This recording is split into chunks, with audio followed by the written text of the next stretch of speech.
नमस्कार, good evening, बहुत स्वागत है आप सबका। आप देख रहे हैं न्यूज डिकोड, खबरों का महाबुलेटिन। आपके साथ मैं हूं पुनीत पाठक। इस बुलेटिन में हम आपको दिन भर की तमाम बड़ी खबरों की तह तक ले जाते हैं, क्योंकि हर अहम खबर के पीछे एक असल खबर छिपी है। तो चलिए शुरू करते हैं आज का न्यूज डिकोड। कांग्रेस पार्टी की भारत जोड़ो यात्रा लगातार चल रही है और इस बीच कांग्रेस और बीजेपी के बीच में इसे लेकर ट्वीट वार चरम पर है। अब की बार एक बार फिर से असम के सीएम हेमंत बिस्वा शर्मा ने आरएसएस के जलते निक्कर का जवाब कुछ इस तरह दिया है।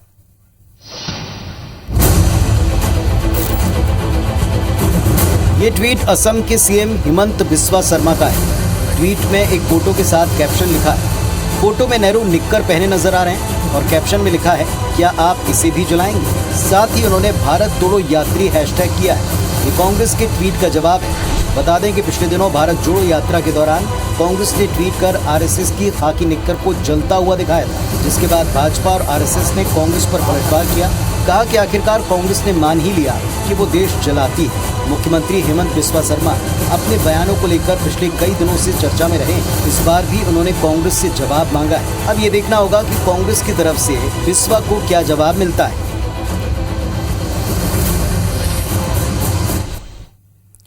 तो कहने का मतलब ये कि एक बार फिर से असम के सीएम हेमंत बिस्वा शर्मा चर्चा में हैं अपने ट्वीट को लेकर। लेकिन मामला केवल 2 ट्वीट्स का नहीं है, बल्कि बहुत गहरी राजनीति इससे जुड़ी है। इसके क्या सियासी अर्थ हैं, चलिए समझते हैं, डिकोड करते हैं।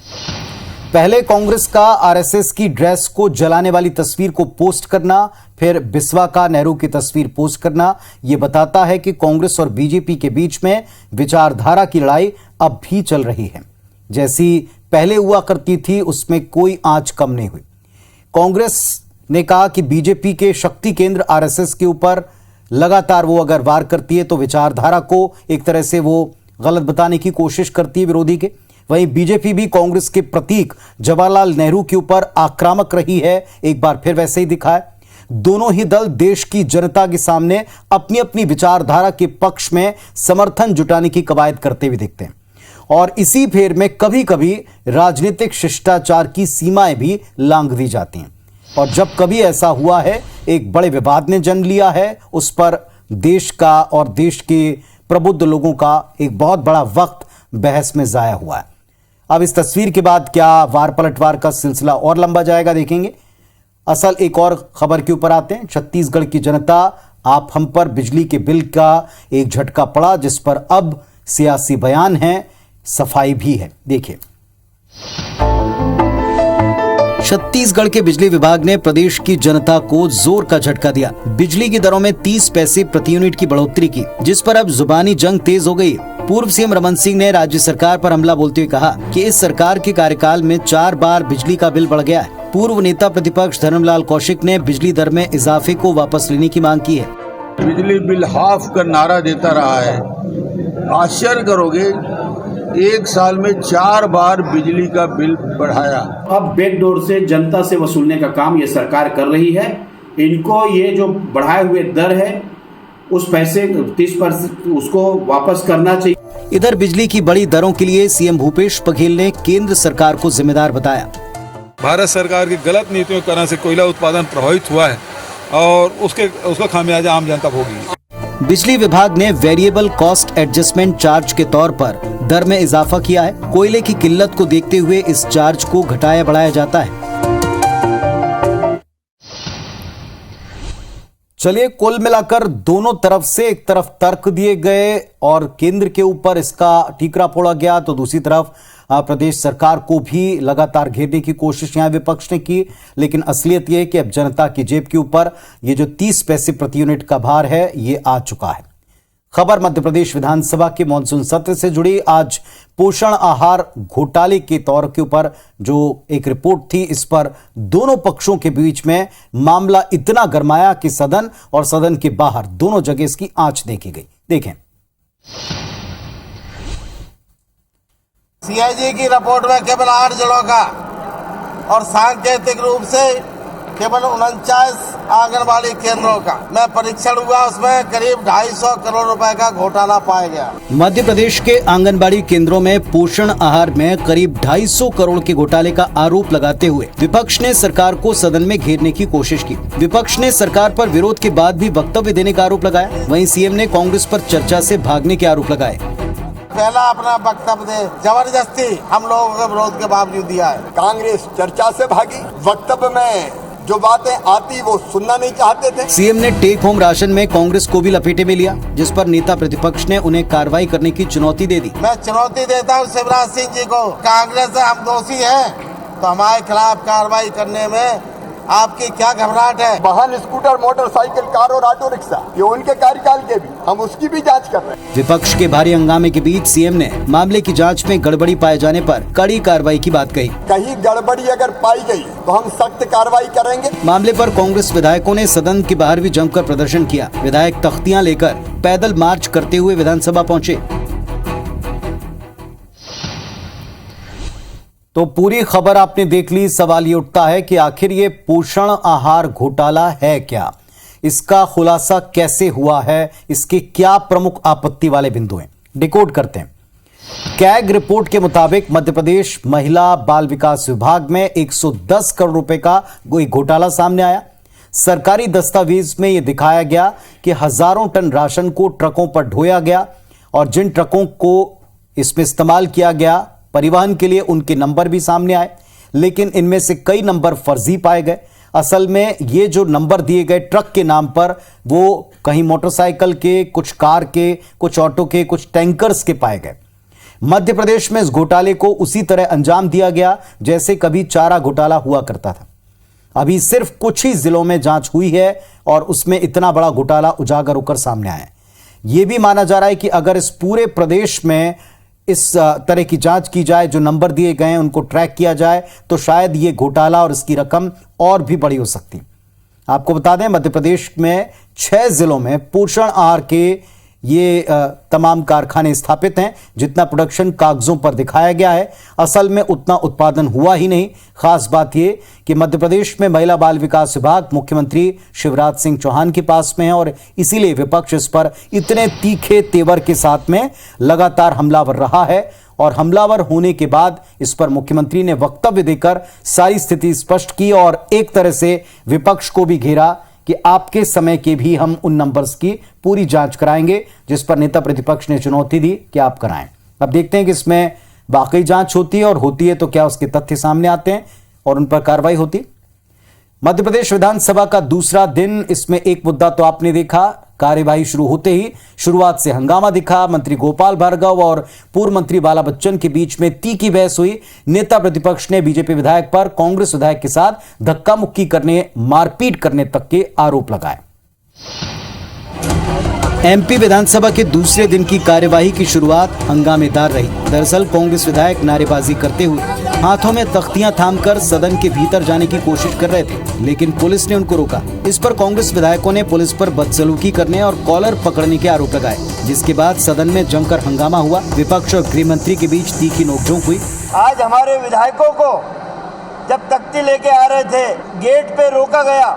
इस तरह लोकतंत्र की हत्या दिन प्रतिदिन की जा रही है, तो आज सदन में जबरदस्त तरीके से प्रतिपक्ष ने विरोध किया। वहीं संसदीय कार्य मंत्री ने प्रदर्शन पर तंज कसा। गोविंद सिंह जी से अपेक्षा है कि वो उस गर्मी को बना के रखें। ये वही गर्मी थी कि वो जानते थे कि अगर शिवराज सिंह जी ने बोल दिया तो फिर सारी की सारी कालिख उनकी तरफ आ जाएगी। विधानसभा अध्यक्ष गिरीश गौतम ने मामले की जांच कराकर 2 दिन में रिपोर्ट सदन में पेश करने को कहा है। उन्होंने विपक्ष के विधायकों को अलग से कक्ष में आकर बात करने को कहा।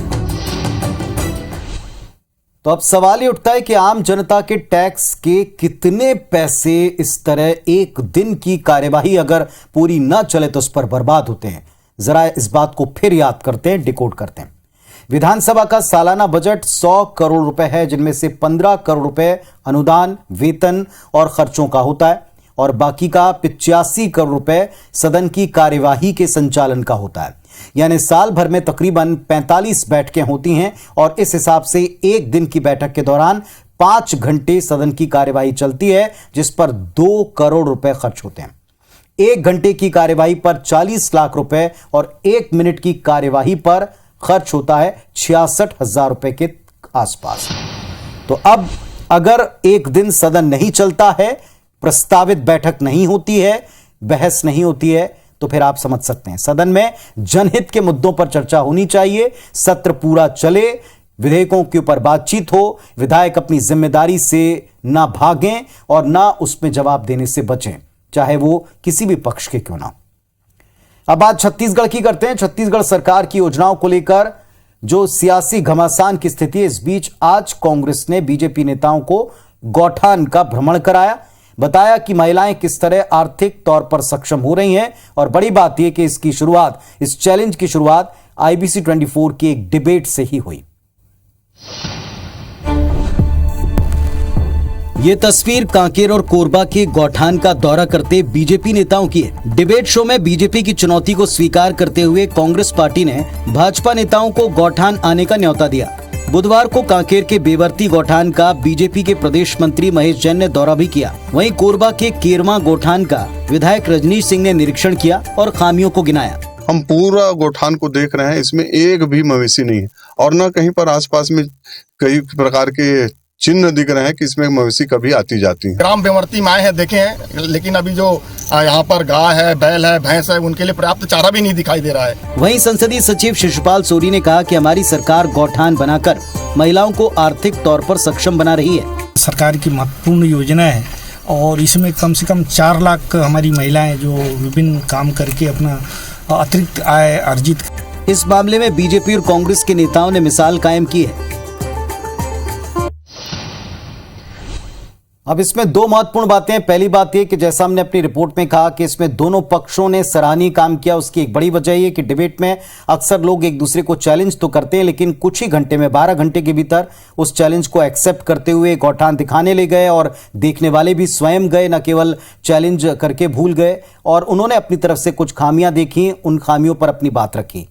लेकिन यह चैलेंज शुरू कहां से हुआ, इसकी पृष्ठभूमि क्या है, इस पूरे घटनाक्रम का अर्थ क्या है, क्यों आखिर दोनों पक्षों ने इस तरह की तत्परता दिखाई है, चलिए इस बात को भी डिकोड करते हैं। दरअसल यह सब कुछ शुरू हुआ RSS संघ प्रमुख के रायपुर आगमन के साथ ही। मुख्यमंत्री भूपेश बघेल ने उनको रायपुर आने के बाद कौशल्या माता मंदिर के दर्शन करने, स्वामी आत्मानंद स्कूल जाकर आधुनिकता यानी आज की स्कूल पद्धति और साथ में संस्कार कैसे दिए जा रहे हैं एक साथ एक कैंपस में, इसका निरीक्षण करने, इसके निमंत्रण दिए थे, इसके बारे में उनको न्योता दिया। जिसके बाद भागवत ने कौशल्या माता मंदिर में जाकर दर्शन किए। हम कहना ये चाहते हैं कि छत्तीसगढ़ की राजनीति में एक और खास तौर पर RSS को लेकर जो हिंदू धर्म के प्रतीक हैं, इनके ऊपर दोनों पक्ष किसी भी मुद्दे को, किसी भी सिरे को छोड़ना नहीं चाहते। गाय, गौठान, राम के ऊपर सियासत कोई छोड़ना नहीं चाहता। कांग्रेस गौठान जैसी योजनाओं को अपनी USP, एक यूनिक सेलिंग प्रपोजिशन के तौर के ऊपर जनता के बीच में रख रही है, तो वहीं भारतीय जनता पार्टी CM भूपेश की योजनाओं की असफलता दिखाना चाहती है, गिनाना चाहती है। और इन सब घटनाक्रम से बात स्पष्ट है कि जब अगले साल 23 का चुनाव होगा तो बीजेपी के हिंदुत्व कार्ड का किस तरह सामना करना है, ये कांग्रेस पार्टी ने अपने सॉफ्ट हिंदुत्व कार्ड इसके द्वारा अभी से प्रदर्शित करना शुरू कर दिया है। कुल मिलाकर दोनों पक्षों का ये चैलेंज और इसे एक्सेप्ट करना आगे भी आप 23 तक देख सकते हैं। लेकिन फिर भी साधुवाद के नेताओं ने इसे केवल डिबेट के मंच तक नहीं रखा, जमीन पर उतरकर निभाया भी। भोपाल में स्कूल की बस में जो कुछ घटा उसने सारे देश को आक्रोशित किया। एक मासूम से दरिंदगी के आरोपी और सह आरोपी को जिला कोर्ट ने अब उनकी सही जगह पहुंचाया फिलहाल के लिए। दूसरी तरफ मुरैना में 3 साल की बच्ची से रेप के आरोपी को पुलिस ने गिरफ्तार कर लिया। प्रदर्शन की ये तस्वीरें भोपाल की हैं, जहां 3.5 साल की मासूम से स्कूल बस में दुष्कर्म की घटना के विरोध में ABVP कार्यकर्ताओं ने बिलाबोंग स्कूल के बाहर प्रदर्शन कर पुतला फूंका। इधर आरोपी ड्राइवर हनुमंत जाटा और उसकी महिला सहयोगी को कोर्ट ने 2 दिन की पुलिस रिमांड पर दिया है। गृह मंत्री की माने तो पुलिस स्कूल प्रबंधन की भूमिका की भी जाँच कर रही है। तत्काल पुलिस ने कार्रवाई करी, आरोपी हिरासत में ले लिए गए हैं और जो प्रबंधन है वो भी जांच के दायरे में लिया गया है। दूसरी तरफ मुरैना में 3 साल की मासूम से दुष्कर्म के मामले में पुलिस ने आरोपी को गिरफ्तार किया। घटना के बाद प्रशासन ने बुलडोजर के जरिए आरोपी का मकान भी ढा दिया। और आरोपी के शीघ्र गिरफ्तारी के लिए हम लोगों के द्वारा तुरंत टीम रवाना कर दी गई, जिसमें आरोपी की गिरफ्तारी हुई। आरोपी बानमोर थाना इलाके के फूलपुर गांव का रहने वाला है, जिसने मंगलवार देर रात बच्ची को खेलने के बहाने झाड़ियों में बुलाकर वारदात को अंजाम दिया था।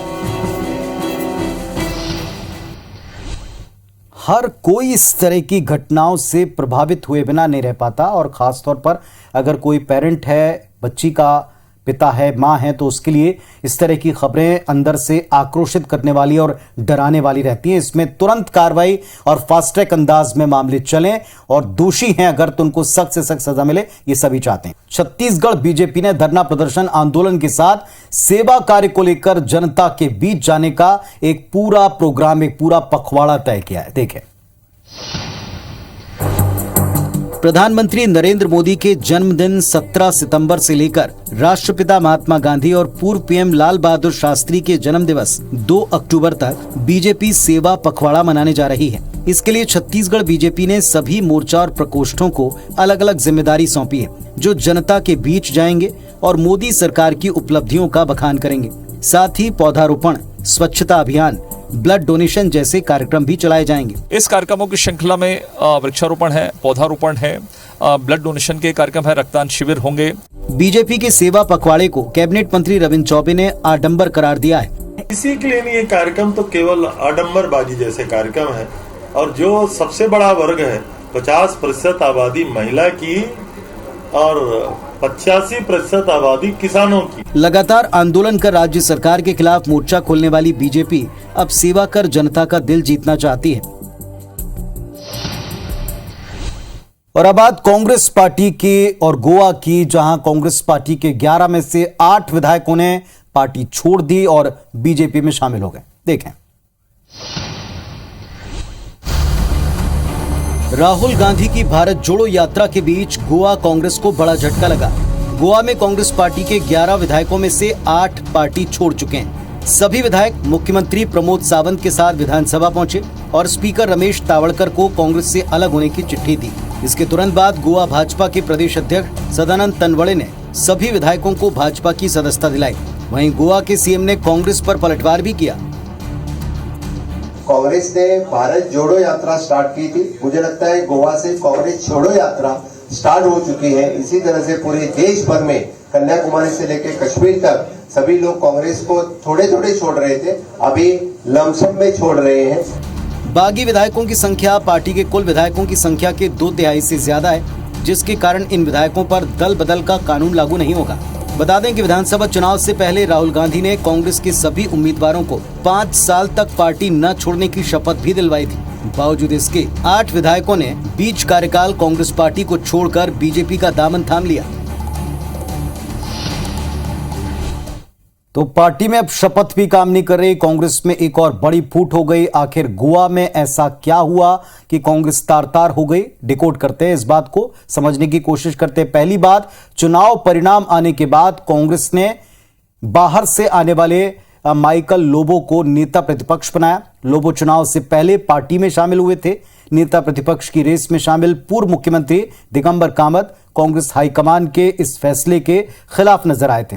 दूसरी बात, गोवा में हार के बाद कांग्रेस हाईकमान ने प्रदेश अध्यक्ष गिरीश चोडनकर से इस्तीफा ले लिया, लेकिन प्रदेश प्रभारी दिनेश गुंडूराव के ऊपर कोई एक्शन नहीं लिया। गुंडूराव से पार्टी के कई सीनियर चुनाव के पहले से खफा चल रहे थे। तीसरी बात, गोवा कांग्रेस में नए अध्यक्ष अमित पाटकर को लेकर भी पार्टी के भीतर एक गुटबाजी दिखी और इसका असर राष्ट्रपति चुनाव में नजर आया। पार्टी के 4 विधायकों ने उस वक्त क्रॉस वोट किया था। कांग्रेस ने इसके ऊपर कोई डैमेज कंट्रोल वक्त रहते नहीं किया और अब असर आपके सामने है। चलिए अब देखना होगा कि जैसा आज भारतीय जनता पार्टी के तमाम नेताओं के बीच में ये कहा गया कि एक तरफ भारत जोड़ो यात्रा चल रही है, दूसरी तरफ गोवा में कांग्रेस छोड़ो अभियान चल गया, ऐसा बाकी प्रदेशों में ना हो। वक्त रहते इसका ख्याल पार्टी को शायद रखना पड़ेगा। आज के न्यूज रिपोर्ट में बस इतना ही, लेकिन कल फिर से आपसे इसी वक्त इसी जगह पर मुलाकात होगी। तब तक अपना और परिवार का बहुत अच्छे से ख्याल रखिए। मौसम परिवर्तन के साथ बीमारियों का एक और अटैक इन दिनों हो रहा है, इसीलिए परिवार का और ख्याल रखिए। नमस्कार, शुभ रात्रि।